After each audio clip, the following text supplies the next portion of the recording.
গোপন সূত্রে খবর পেয়ে কেন্দ্রীয় রাজস্ব গোয়েন্দা দপ্তরের কাছে খবর আসে ট্রেনে করে দুই ব্যক্তি সোনা নিয়ে ওড়িশার উদ্দেশ্যে যাচ্ছে।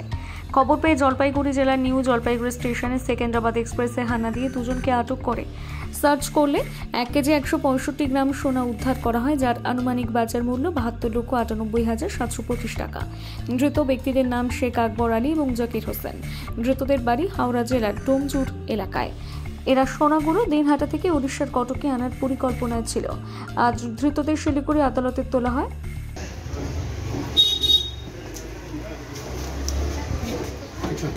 ডাকলাম এদিকে আসতে বলে এদিকে আসো।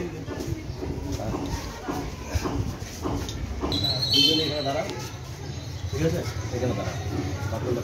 কি আছে মানে কি ছাপা আছে? কি জানি আমি বলতে পারবো না। আমি তো কাজ করি না স্যার। কি ছাপানো হয়েছে? তা বলতে পারলাম না। পেকিং করা ছিল বললো গাড়িতে বলতে দিতে।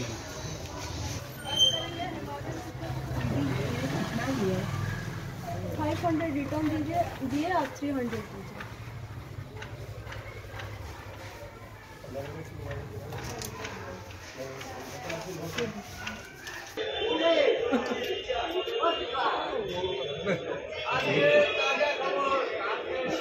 আজকে কি ছিল ডিআরআর মামলা, কতটা সোনা ধরা পড়েছে?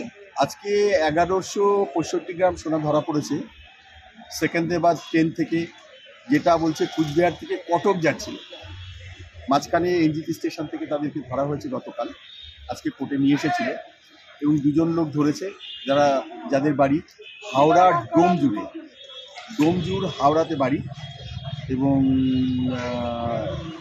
এদের কাছে যে সোনাটা ধরেছে ডিআরআই বলছে এটা ফরেন গোল্ড, কিন্তু আজকে কোর্টের মধ্যে আমরা পিটিশন করে বলেছি যে ফরেন গোল্ড বলতে গেলে কোর্ট চায় প্রমাণ।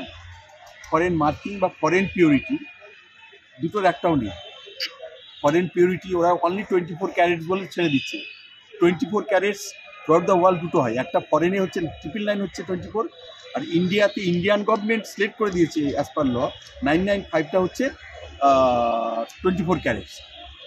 তাহলে এটা যদি বর্ডার এলাকাও না, এটা টাউন এলাকায় এসে যদি সোনা ধরে, এবং সেটা কোনোভাবেই বলা যাবে না যেটা ফরেন গোল্ড স্মাগলিং হয়েছে।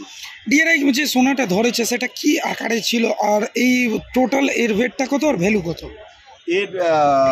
এটা বিস্কিট আকারে ছিল, 10টা বিস্কিট আকারে ছিল, এবং এর টোটাল ভ্যালু হচ্ছে 1165 গ্রাম, আর ভ্যালু হচ্ছে 72 লক্ষ 65 হাজার।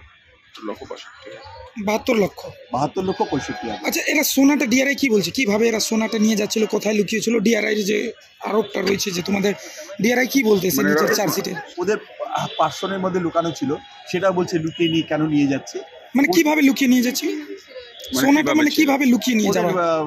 লাগেজের মধ্যেই ছিল ওদের এর মধ্যে, এবং ওরা শুয়েছিল তখন ওদেরকে নক করেছে। কিন্তু আমার প্রশ্ন হচ্ছে, বলছে সিক্রেটলি নিয়ে যাচ্ছে টাকা সোনা, এগুলো লোকে সিক্রেটলি নিয়ে যায়, ওপেনলি দেখিয়ে নিয়ে যাবে না। যদি ওপেনলি দেখিয়ে নিয়ে যায়, এটা যে কোনো সময় চুরি ডাকাতি হতে পারে, ওদের লাইফ ফিক্স হতে পারে। সুতরাং এই সিক্রেটলি নিয়ে যাচ্ছে বলে বিলিভ করার কোনো কারণ নেই যেটা স্মাগলিং করা হচ্ছে।